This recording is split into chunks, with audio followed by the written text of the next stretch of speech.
After like talking to Christian in season 4,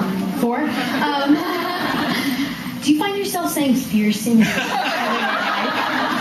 I exhausted my resource of fierce on Christian.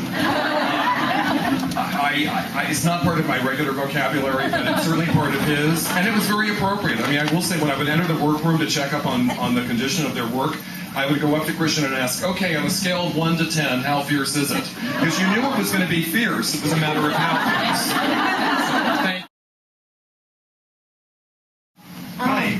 Hi. Actually, there's like a lot of people at school who want to wear like stuff from like a designer store in the mall, but it might be like too sophisticated. They think for like going to school. So how would you like dress it down without like having to change it too much? Well, did everyone hear the question about designer clothes in the mall and how do you? They might be a little too sophisticated, and how do you dress them down? Can I be really abrupt? I would question whether the item should be bought for a young girl anyway. I mean, whether it's even the right thing to buy. I really believe in being age appropriate in these matters, and you're presenting one extreme where someone younger is dressing a little old, wearing clothes that are a little older. I usually confront the other extreme, where when someone a little more mature is dressing in a mini skirt and a tube top. Not a pretty sight.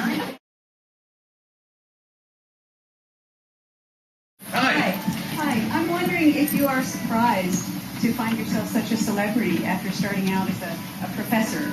I am in a constant state of awe. It is surreal for me. I still can't even say that. I mean, frankly, for me, I'm not a celebrity. I'm just Tim Gunn, and if people respond well to me, I'm thrilled.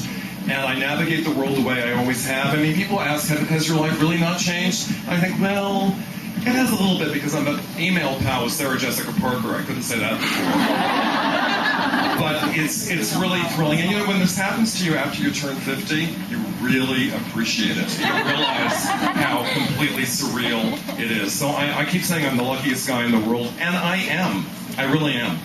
Thank you. Well, me and my best friend Lane right there. Hi. Hi, girls. Hi. We're trying to start our own fashion line. It's called Lexi Lou. And Lexi Lou is the name of your fashion line? How old are you two? 11. Wow. My hat's off to you. And we kind of went advice about starting that. How deep is your bank account? I have to tell you, starting a line is a huge collaborative effort, and it requires superb, irresistible design at the core of it, but it also requires having production in place and supply chain of resources in place and a business partner and a marketing plan and retail partners. It's big. It's really big. I don't want it to sound so daunting if you don't want to do it, but start off on a small scale where you have one-of-a-kind items and you may be selling them yourself to your friends, and then a boutique will be interested and you'll begin to build. But it's a great experience. Do you know how to make clothes? Fantastic. You're 11? I'll give you my card after this. Listen, best wishes. Straight. Right there. Hi. I just love your show, Tim Gunn's Guide to Style. Thank you. You're welcome. I love it. And I was wondering how you choose the lucky people that you make over and where I can sign up.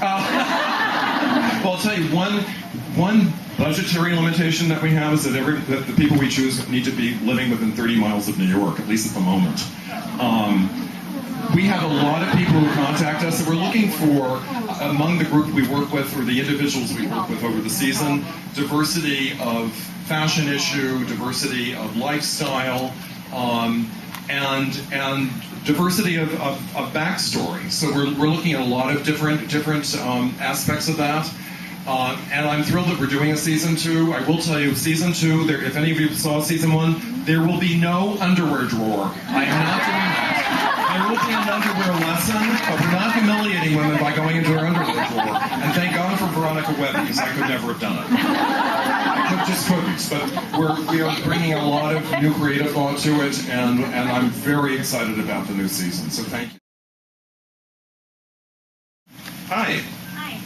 How do you fit somebody that is very large in their hips and behind and some stomach, and then a lot smaller waist. How do you fit that? Well, first of all, you emphasize that smaller waist, and you build out the shoulders so that optically they have more emphasis over the hips, and they look wider than the hips.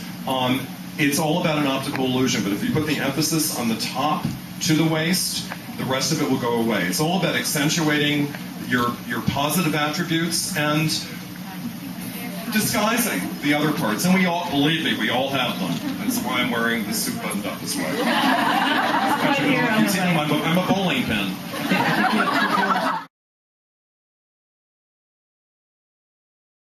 What inspired me to become a fashion judge? I guess I am a kind of judge.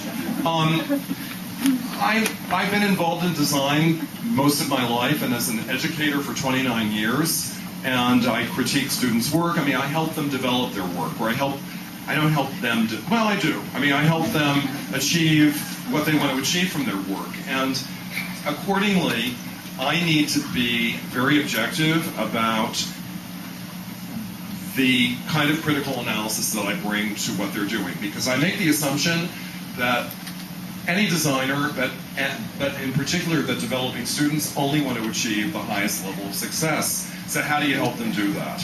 And it's not helpful when you are mean-spirited and you shout them down and you tell them that they're no good, because I don't believe that anyway. And it's similarly not helpful when you just give them unbridled praise. You need to really help understand what it is they're trying to achieve, and then give them your own critical feedback about allows them to listen to you, even though you're telling them some truth that may be a little painful, because you don't want them to discredit you. You don't want them to just say, well, what does he know? What is he talking about? They can say that, but I hope that that's an aberration as opposed to the norm. So thank you.